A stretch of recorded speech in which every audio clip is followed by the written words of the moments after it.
Hello আমার প্রিয় বন্ধুরা, সবাই ভালো আছো তো?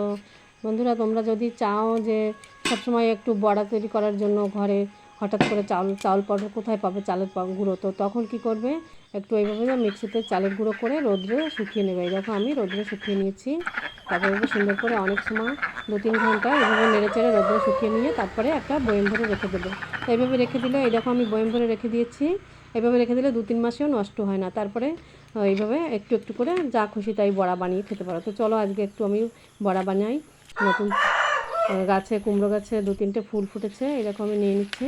আর ঘরে কিছুটা রেখে দিয়েছিলাম। আর এই কুমড়ো ফুল যদি তোমরা একটা একটা করে গাছে ফোটে তো কী করবে বন্ধুরা, শোনো একবার। ওই একটা একটা করে তুলে রোজ ফ্রিজে রেখে দেবে, বোটা ছাড়িয়ে, আর সব কিছু ভিতরে কাঁচড়াটা ফেলে বোটা ছাড়িয়ে রেখে দেবে। তো আমি ওই ফুলগুলি একসঙ্গে কুচিয়ে নিয়েছি, তার সঙ্গে কিছু কাঁচা লঙ্কা দিয়ে দিলাম, আর একটু রসুন কুচি করে দিয়ে দিলাম।